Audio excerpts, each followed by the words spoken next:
Hi guys, நான் உங்கள் நந்தாஜி. நேற்றைய தினம் பார்த்தீங்கன்னா, சோசியல் மீடியாவில் எந்த ஒரு ரெக்கார்டையுமே பிரேக் பண்ணுறது தல அஜித்தால் மட்டும்தான் முடியும்.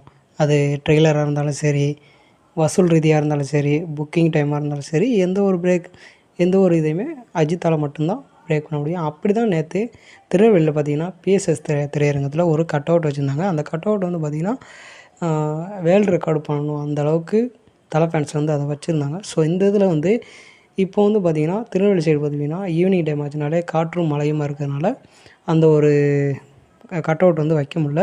அந்த கட் அவுட் வைக்கிற நேரத்தில் எதிர்பாராத விதமாக எந்த ஒரு தலை ஃபேன்ஸுக்கும் எந்த ஒரு காயமும் இல்லாமல், தேட்டருக்கும் எந்த ஒரு பாதிப்பும் இல்லாமல் சரிஞ்சு விழுந்துருச்சு. பட் ஆனால் இதை பார்த்த சோசியல் மீடியாவில் தாவேக்கா தற்கூரிகள் இதில் என்ன பண்ணியிருக்காங்கன்னா, எந்த ஒரு ஆமையும் சாகலையே, டெத் ஆகலையே, டெத்தாக இருந்தால் நல்லாயிருக்குமே அப்படின்னு சொல்லி சோசியல் மீடியாவில் அவங்க கமெண்டுகளை பாருங்கள்.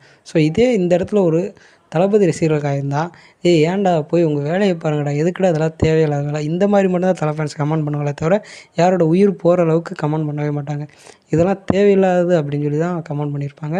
ஸோ இந்த கமெண்ட்லேயே தெரியுது இவனுக்கு எந்த ஒரு எப்படியேப்பட்ட தற்கொலைகள்னு. So thank you guys.